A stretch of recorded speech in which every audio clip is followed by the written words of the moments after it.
అధ్యక్ష, గౌరవ ముఖ్యమంత్రి గారు మరి ముఖ్యమంత్రి అయిన తర్వాతనన్నా కొద్దిగా మర్యాదకరంగా మాట్లాడతారేమో అనుకున్నా అధ్యక్ష. కానీ కొన్ని ఊహించలేము అధ్యక్ష, కొన్ని ఊహించలేము. ఎందుకంటే కొంతమందికి అది సాధ్యం కాదు. ఎందుకంటే వారికి అర్థమైంది అధ్యక్ష. ఎందుకంటే తెలంగాణ తెచ్చిన నాయకుడిని పట్టుకొని కల్వకుంట్ల చంద్రశేఖర్ రావు అని ఏకవచనంతో మాట్లాడతారు.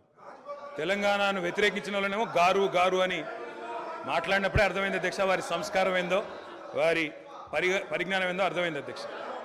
అచ్చోసిన ఆంబోతు, ఇది ఒక ముఖ్యమంత్రి మాట్లాడిన మాట. అచ్చోసిన ఆంబోతు అధ్యక్ష. ఎవరు అధ్యక్ష అచ్చోసిన ఆంబోతు? చీమలు పెట్టిన పుట్టలో దూరిన పాము అధ్యక్ష. కాంగ్రెస్ అనే పార్టీలో పాపం మా బట్టన్న, మా శ్రీధర్ అన్న, మా దామోదర్ అన్న, మా ప్రభాకర్ అన్న, అదేవిధంగా మా ఉత్తమన్న, మా కోమటిరెడ్డి వెంకటరెడ్డి అన్న, మా దామోదర్ అన్న, వీళ్ళందరూ కలిసి పెట్టిన పార్టీలో ఇవాళ దూరి ముఖ్యమంత్రి పదవి తీసుకుని ఆయన చీమలు పెట్టిన గుట్టలో పాముల గురించి మాట్లాడితే చాలా చండాలంగా ఉంటుంది సార్. దయచేసి ఇంకొక మాట అధ్యక్ష. అధ్యక్ష, ఎన్ఆర్ఐలు నాన్ రిలయబుల్ అన్నారు అధ్యక్ష. ఎన్ఆర్ఐలు నాన్ రిలయబుల్ ఇండియన్స్ అన్నారు. నాన్ రిలయబుల్ ఇండియన్ అంటే అధ్యక్ష నేను అడుగుతున్నా, ఎవరు అధ్యక్ష ఎన్ఆర్ఐలకు టికెట్లు అమ్ముకున్నది? ఎవరు అధ్యక్ష ఎన్ఆర్ఐలకు టికెట్లు అమ్ముకున్నది? ఎవరికి తెలియదు అధ్యక్ష ఇది? అధ్యక్ష నేను ఇంకొక మాట కూడా అధ్యక్ష, పేర్లు అధ్యక్ష అధ్యక్ష please please please please please అధ్యక్ష ఇప్పుడు అధ్యక్ష గౌరవ శాసనసభ్యులు హరీష్ రావు గారు నా పేరు తీసిండ్రంటే నేను అవకాశం ఇచ్చిన. మంత్రి గారు పేరు తీసిండ్రు, మంత్రి గారికి అవకాశం ఇద్దాం మనం. Please please please please please please sir, నేను ఎక్కువ మాట్లాడాను సార్. రెండే అంశాలు మీరు ప్రస్తావించారు. నా పేరే కానీ బట్టి గారి పేరే కానీ వీళ్ళందరి పేరు ప్రస్తావిస్తూ వీళ్ళందరినీ కాదని చెప్పి గౌరవ ముఖ్యమంత్రి రేవంత్ రెడ్డి గారు ముఖ్యమంత్రి అని చెప్పి కాంగ్రెస్ పార్టీకి ఒక చరిత్ర ఉంది అధ్యక్ష. చరిత్ర ఏంది అంటే ప్రభుత్వం పార్టీలో మెజారిటీ ఉన్నప్పుడు మేము ఎప్పుడు కూడా హైకమాండ్కి అప్పచెప్తాము. హైకమాండ్ ఒక నిర్ణయం తీసుకుంటే ఆ నిర్ణయానికి మేము శిరసా వహిస్తాము, అది మేము పాటిస్తాము అధ్యక్ష. ధన్యవాదాలు. గౌరవ కేటీఆర్ గారు మేం చెప్పింది అదే అధ్యక్ష, మేం చెప్పింది అదే. తెలంగాణ ప్రజలు ఎన్నుకున్న ముఖ్యమంత్రి కాదు, ఢిల్లీ నామినేట్ చేసిన ముఖ్యమంత్రి అనే చెప్తున్నాను. నేను కూడా అదే చెప్పాను. నేను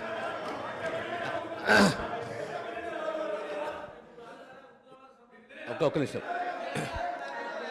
ఈ సంప్రదాయం అనేది కొత్తది కాదు అధ్యక్ష. తెలంగాణ రాష్ట్ర ప్రజలు కూడా తెలుసు. కాంగ్రెస్లో ఈ సిస్టమ్ ఉన్నది, ఈ ఆనవాయితీ ఉన్నది. ఖచ్చితంగా కాంగ్రెస్ పార్టీ ఈ ఆనవాయితీ పాటిస్తుంది. ప్రతి ఒక్క శాసనసభ్యుడు కాంగ్రెస్ పార్టీ నుండి హైకమాండ్ని గౌరవిస్తాడు, హైకమాండ్ ఒక నిర్ణయాన్ని గౌరవిస్తున్న విషయాన్ని తమ ద్వారా గౌరవ సభ్యులు తెలియజేస్తున్నారు అధ్యక్ష.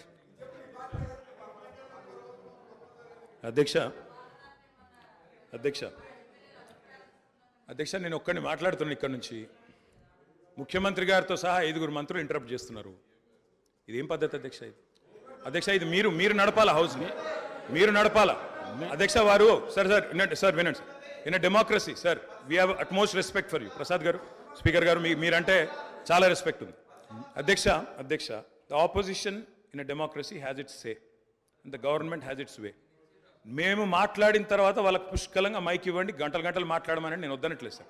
కానీ ఈ రకంగా ఒక వ్యక్తి మాట్లాడుతుంటే, ఒక సభ్యుడు మాట్లాడుతుంటే ముఖ్యమంత్రి గారితో సహా 5 మంత్రులు లేచి ప్రభాకర్ గారు, దామోదర్ గారు, శ్రీధర్ బాబు గారు, బట్టి గారు, ముఖ్యమంత్రి గారు అందరూ మాట్లాడితే గౌరవ కేటీఆర్ గారికి నా సూచన సార్, గవర్నర్ ప్రసంగం విషయంలో దాన్ని మాట్లాడుతున్నా సార్. నేను వారు మాట్లాడిన దాన్ని మాట్లాడుతున్నా. నేను ఈ డీవియేషన్ రాదు మనకు. నేను అదే అండి, వారు మాట్లాడింది రైట్ ప్లీజ్ సార్. ఎన్ఆర్ఐలు నాన్ రిలయబుల్ ఇండియన్స్ అన్నారు. మరి ప్రపంచవ్యాప్తంగా ఉన్న ఎన్ఆర్ఐలు గమనించాలా. కాంగ్రెస్ పార్టీకి ఎన్ఆర్ఐల మీద ఉన్న గౌరవం, ఎన్ఆర్ఐల పట్ల ఉన్న ప్రేమ, గౌరవ ముఖ్యమంత్రి గారికి ఉన్న ప్రేమ గమనించాలని నేను కోరుతా ఉన్నా. ఇంకొక మాట అధ్యక్ష, ఎన్ఆర్ఐలు అన్నారు అధ్యక్ష.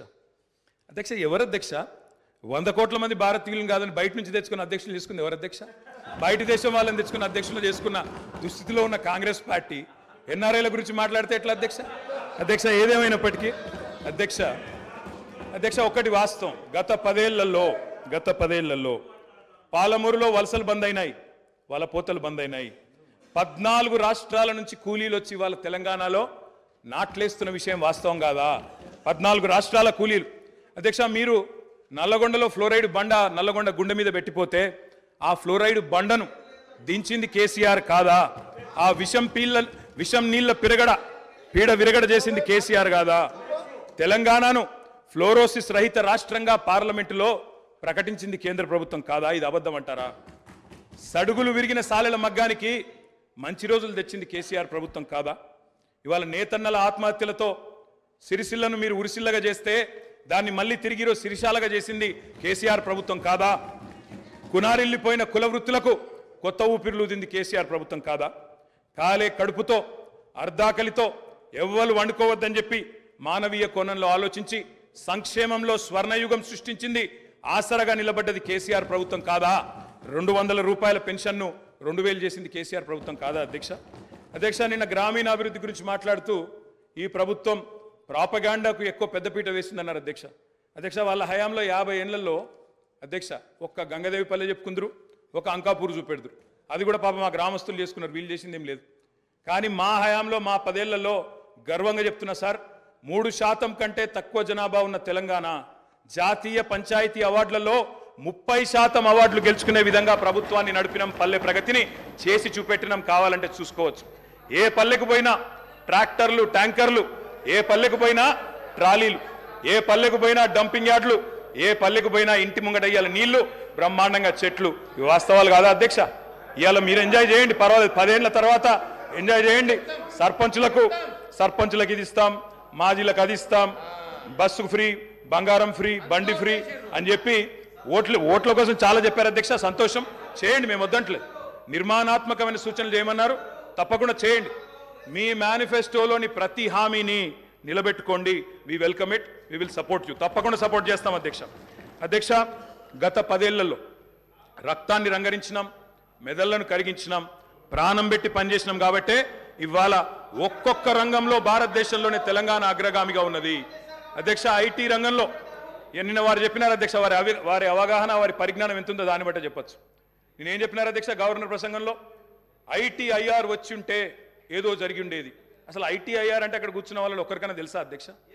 అసలు అది ఏందో తెలియదు అధ్యక్ష. నేను అడుగుతా ఉన్నా, ఇన్ఫర్మేషన్ టెక్నాలజీ ఇన్వెస్ట్మెంట్ రీజన్ ఏం చెప్పిన అధ్యక్ష? అందులో ఇన్ఫర్మేషన్ టెక్నాలజీ ఇన్వెస్ట్మెంట్ రీజన్ ప్రపోజల్లో 2013లో ఆనాడు UPA ప్రభుత్వం పెట్టినప్పుడు ఏం చెప్పారు అధ్యక్ష? అందులో ITIR అనేది కనుక వస్తే ఏం చెప్పారు అధ్యక్ష? అందులో ITIR అనేది కనుక వస్తే 2035వ సంవత్సరం కల్లా, 2035 అంటే ఇంకా 11 ఏళ్ల తర్వాత, 12 ఏళ్ల తర్వాత మనం అంటే ఉమ్మడి ఆంధ్రప్రదేశ్, ఆ రోజు ఇంకా తెలంగాణ అన్న మాట లేదు, 2013లో ఉమ్మడి ఆంధ్రప్రదేశ్గా మనం 2,09,000 కోట్ల ఎగుమతులకు చేరుకుంటాం 2035 కల్లా అని చెప్పారు ITIR ప్రపోజల్లో. కానీ అధ్యక్ష మా ప్రభుత్వ పనితీరు వల్ల, మా గౌరవ పెద్దలు కేసీఆర్ గారి పనితీరు వల్ల 2022-23 సంవత్సరానికే 2,41,000 కోట్లకు IT ఎగుమతులను చేర్చింది మా ప్రభుత్వం అధ్యక్ష. ITIR లేకున్నా కేంద్రంలో ఉన్న బీజేపీ మోకాలు అడ్డం పెట్టినా అధ్యక్ష ఆ 2035 టార్గెట్ను ITIR ఇయ్యకపోయినా సాధించిన ఘనత మా ప్రభుత్వానిది, మా నాయకుడు కేసీఆర్ది అనే మాట నేను గుర్తు చేస్తా ఉన్నా అధ్యక్ష. విచిత్రం ఏంటంటే మేము వాస్తవాలు చెప్తుంటే వాళ్ళకి బాధ అవుతుంది. అభ్యుదయం అంటే అర్థం తెలియని వాళ్ళు ఇవాళ అవాస్తవాలు చెప్తుంటే మేము చూస్తా కూర్చోవాలన్నా సార్. నిజాలు చెప్పాల్సిన బాధ్యత మా మీద ఉన్నది అధ్యక్ష. వారు చెప్పారు నిన్న మేము 2 గ్యారంటీలు అందులో చెప్పినారు, ఏది గవర్నర్ గారి ప్రసంగంలో 2 గ్యారంటీలు ఆల్రెడీ అమలు చేసినామన్నారు అధ్యక్ష. ఇది అధ్యక్ష వాళ్ళు ఇచ్చిన 6 గ్యారంటీలు ఇవి. ఇక్కడ కూర్చున్న ముఖ్యమంత్రి గారు సంతకం పెట్టినరు, ఉప ముఖ్యమంత్రి గారు కూడా సంతకం పెట్టినరు. 6లో 2 అమలైపోయినాయి అన్నారు అధ్యక్ష. ఏంది అధ్యక్ష? మహాలక్ష్మిలో ఏం చెప్పినరు? ప్రతి నెల మహిళలకు 2,500 రూపాయలు, 500 రూపాయలకే సిలిండరు, ఉచిత బస్సు ప్రయాణం. అదేవిధంగా చేయూత అని ఇంకోటి ఉంది అధ్యక్ష, 4,000 రూపాయల నెలవారీ పెన్షన్. అదేవిధంగా 10 లక్షల రాజీవ్ ఆరోగ్యశ్రీ. బయటనేమో పోస్టర్లు వేసుకున్నారు, 2 రోజుల్లోనే 2 గ్యారంటీలు చేసినాం అధ్యక్ష. ఏం చేసింది అధ్యక్ష? మహాలక్ష్మిలో ఉచిత బస్సు ప్రయాణం అనేది అంటే 3వ వంతు, ఆ 3వ వంతు కూడా మొత్తం చేయలే. సూపర్ లగ్జరీ కూడా ఫ్రీ అని పెట్టిండ్రు ఇచ్చినప్పుడు గ్యారంటీ కార్డుల మీద. ఇచ్చింది మాత్రం ఈరోజు పల్లె వెలుగు, సిటీ బస్సులు, ఆర్డినరీ బస్సులు, ఎక్స్ప్రెస్ బస్సులు తప్ప లగ్జరీ లేదు, గరుడ లేదు అధ్యక్ష. ఇంకోటి మరి నేను అడుగుతా ఉన్న, రాష్ట్రంలోని మహిళలందరి తరపున ఎవరైతే మీకు ఓటేసినారో వారందరి తరపున, ఓటు వేయని వారి తరపున కూడా అధ్యక్ష ఈ 2,500 రూపాయలు మహిళలకు ఇచ్చే కార్యక్రమం, రాష్ట్రంలోని మహాలక్ష్మి కార్యక్రమం 1,500,000 ఆడబిడ్డలు ఎదురు చూస్తూ ఉన్నారు. 1,500,000 మంది ఆడబిడ్డలు ఎదురు చూస్తూ ఉన్నారు. మా ఖాతాల్లో 2,500 రూపాయలు ఎప్పటి నుంచి పడతాయి? 100 రోజుల్లో పూర్తి చేస్తామన్నారు. మార్చి 17 మీకు కౌంట్ డౌన్ స్టార్ట్ అయింది. డిసెంబర్ 7 స్టార్ట్ అయింది. మార్చి 17కు 100 రోజులు నిండుతుంది. ఆ 100 రోజుల లోపల 1.5 కోటి మంది మహిళల ఖాతాల్లో 2500 వేస్తారా అయ్యారా? 90 లక్షల తెల్ల కార్డులు ఉన్నాయి. 90 లక్షల తెల్ల కార్డులకు మరి సిలిండర్ ఇస్తారా అయ్యారా? చూస్తాం అధ్యక్ష. ఇస్తే స్వాగతిస్తాం. తప్పకుండా ఇస్తే వి వెల్కమ్ ఇట్. ఇవ్వాలనే కోరుతున్నాం. తప్పకుండా ఇవ్వాలని కోరుతున్నాం అధ్యక్ష.